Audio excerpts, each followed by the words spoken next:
Assalamualaikum warahmatullahi wabarakatuh.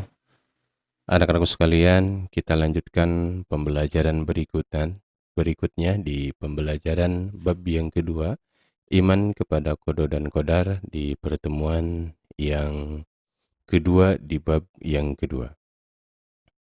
Anak-anakku sekalian, kita awali pertemuan ini dengan mengucapkan basmalah bersama-sama. Bismillahirrahmanirrahim.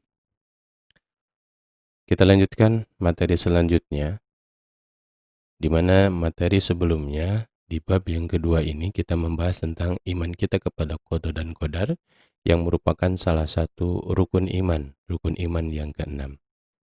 Di mana kita telah menjelaskan bagaimana pengertian dari iman kepada qada dan qadar yang telah dijelaskan minggu sebelumnya. Untuk mengefektifkan waktu, kita lanjut ke tanda-tanda iman kepada qada dan qadar. Tanda-tanda iman kepada qada dan qadar. Yang pertama, menerima dan melaksanakan ketentuan-ketentuan Allah sebagaimana telah dijelaskan dalam Al-Quran. Yang kedua adalah mengamati dan memanfaatkan dengan baik ciptaan Allah dalam alam semesta. Jadi, memanfaatkan dengan baik ciptaan Allah di alam semesta ini. Karena Allah menciptakan langit dan bumi untuk apa? Untuk dimanfaatkan.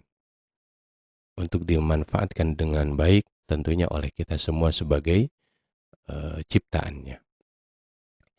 Yang selanjutnya, yang ketiga adalah tanda-tanda iman kepada qada dan qadar adalah melakukan usaha, melakukan ikhtiar dengan akal yang dibarengi dengan doa kita kepada Allah dalam mencapai tujuan hidup.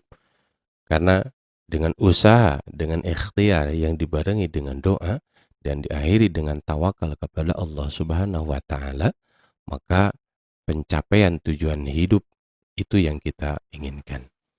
Jadi, ketika seseorang sudah memiliki keimanan qada dan qadar, maka usaha, doa, dan tawakal harus ia lakukan. Yang selanjutnya adalah menyandarkan hasil ikhtiar hanya kepada Allah, yakni tawakal kepada Allah Subhanahu wa taala setelah melakukan usaha, setelah melakukan doa. Yang terakhir adalah sebagai orang yang beriman kepada qada dan qadar, menyandarkan hasilnya. Karena kita hanya melakukan usaha, kita hanya melakukan doa, kita hanya memohon melalui doa. Masalah hasil itu hak prerogatif Allah Subhanahu wa taala. Di segala sesuatu menyandarkan hasilnya, ikhtiarnya hanya kepada Allah Subhanahu wa taala. Itu tanda-tanda iman kepada qada dan qadar. Anak-anakku sekalian, selanjutnya bagaimana yang disebut dengan sunnatullah? Sunnatullah itu berarti ketentuan. Ketentuan atau hukum Allah yang berlaku atas segenap alam dan berjalan secara tetap dan teratur. Itu sunnatullah. Contoh salah satunya adalah api panas. Itu semua orang sudah tahu bahwa yang namanya api itu panas. Itu sunnatullah. Dari sananya sudah seperti itu. Kecuali ada pengecualian. Allah memberikan apa? Memberikan mukjizat kepada siapa? Kepada Nabi Ibrahim alaihissalam, bahwa ketika Nabi Ibrahim alaihissalam dibakar oleh siapa? Oleh Raja Namrud, maka Allah memerintahkan kepada api. A'udzubillahi minasyaitonirrajim. Qulna ya naru kuni bardaw wa salaman ala Ibrahim. Wahai api, dinginlah dan selamatkanlah Ibrahim. Itu di luar sunnatullah. Karena Allah yang memiliki api dan Allah juga yang memerintahkan kepada api untuk menjadi dingin dan menyelamatkan Nabi Ibrahim alaihissalam. Sunnatullah contoh yang lain adalah es. Es dingin. Semua orang tahu bahwa setiap es itu pasti dingin. Ini sunnatullah. Batu keras. Dan semua orang juga tahu bahwa yang namanya batu keras. Ini sudah sunnatullah dari Allah. Kemudian yang selanjutnya adalah air. Air cair, ya, air cair. Air ada yang padat, ya, itu sudah menjadi es, ya. Air cair dan sebagainya, banyak contoh-contoh yang lain. Anak-anakku sekalian, sunatullah ada dua macam. Sunatullah kauliyah adalah sunatullah yang berupa wahyu yang tertulis dalam bentuk lembaran atau dibukukan, yakni Al-Quran. Yang kedua ada juga sunatullah kauniyah, adalah sunatullah yang tidak tertulis dan berupa kejadian atau fenomena alam. Contoh, api itu panas dan membakar. Penggantian siang dan malam itu adalah sunatullah kauniyah. Anak-anakku sekalian, anak-anakku sekalian, sekali lagi mengingatkan bahwa sunatullah itu terbagi menjadi dua. Ada sunatullah kauliyah, ada sunatullah kauniyah. Sunatullah kauliyah adalah sunatullah yang berupa wahyu yang tertulis dalam bentuk lembaran-lembaran yang dibukukan, yakni salah satunya adalah Al-Quranul Karim. Yang kedua adalah sunatullah kauniyah, adalah sunatullah yang tidak tertulis dan berupa kejadian atau fenomena alam. Contoh, api panas dan membakar, pergantian siang dan malam, dan sebagainya. Kedua sunatullah tersebut memiliki persamaan, yakni yang pertama berasal dari Allah, yang kedua dijamin kemutlakannya, dan yang ketiga tidak dapat diubah atau diganti dengan hukum-hukum lain. Sebagaimana firman Allah Subhanahu wa taala dalam Al-Qur'an surat Al-Ahzab ayat 62, A'udzubillahi minasyaitonir rajim. Bismillahirrahmanirrahim. Sunnatullahi fil ladzina khalau min qabl wa lan tajida li sunnatillahi tabdila.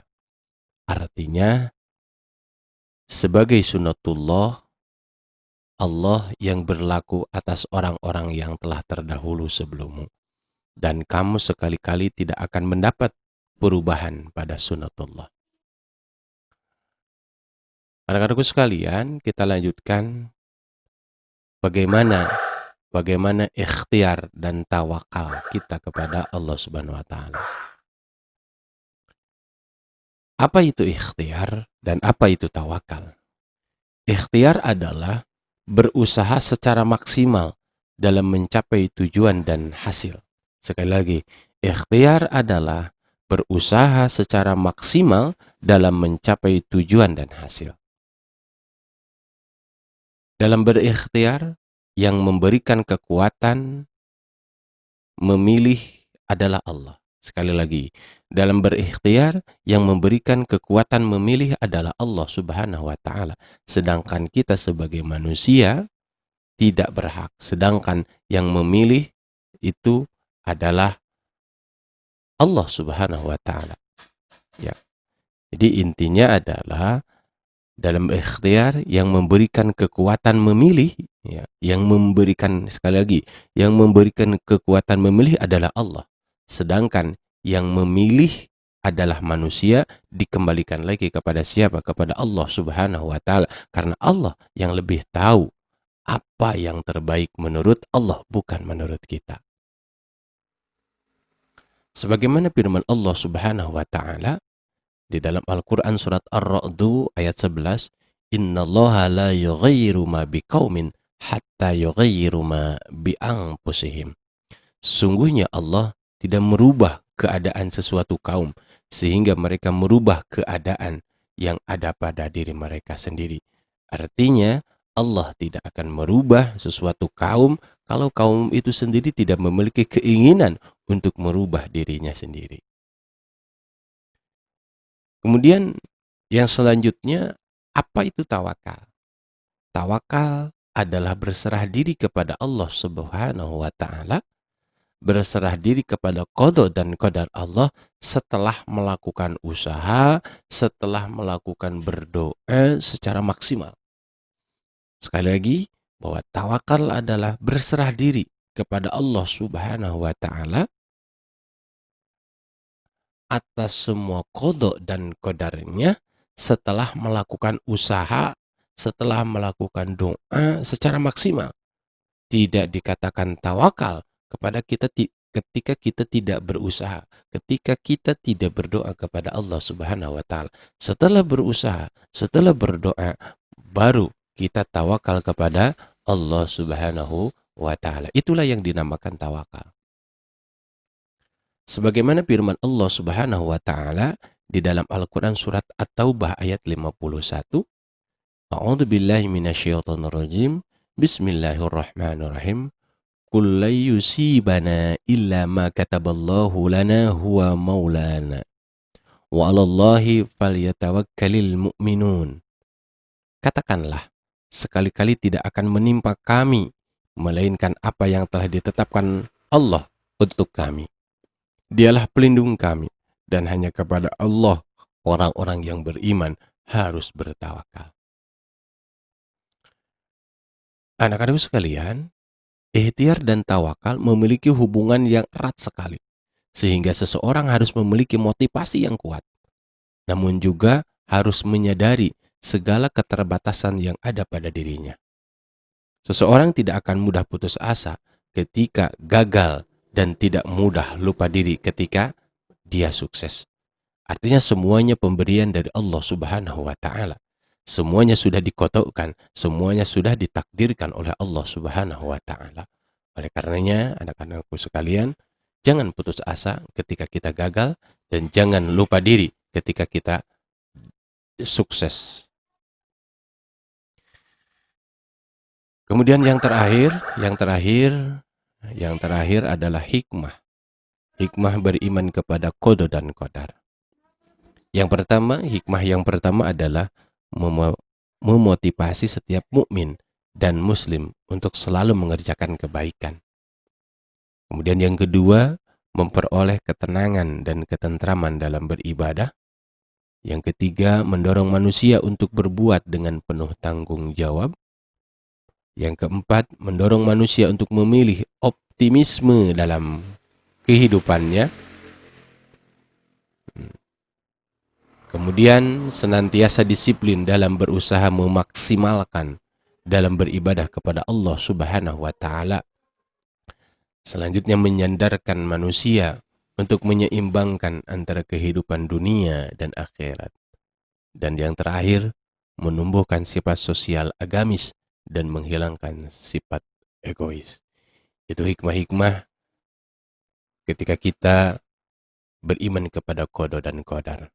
Mudah-mudahan di pertemuan bab yang kedua ini kita bisa mencerna dan kita memohon kepada Allah Subhanahu wa taala apa yang telah Allah takdirkan kepada kita semua, apa yang telah Allah qadakan dan qadarkan kepada kita semua, itu adalah yang terbaik. Tetapi ketika hal-hal yang buruk, tentunya semuanya kita kembalikan kepada Allah Subhanahu wa taala, dan mudah-mudahan kita semua selalu diberikan keimanan, kekuatan, keimanan sehingga kita terus istiqomah dalam beribadah kepada Allah Subhanahu wa taala. Itu saja di pertemuan kali ini, dan insyaallah minggu depan kita akan melanjutkan ke bab yang ketiga. Dan kalian pelajari di bab yang ketiga, insyaallah nanti saya share untuk materi bab yang ketiga. Itu saja yang dapat Bapak sampaikan. Terima kasih atas perhatiannya, dan kita akhiri pertemuan kita kali ini dengan mengucapkan hamdalah bersama-sama. Alhamdulillahirabbil alamin. Wassalamualaikum warahmatullahi wabarakatuh.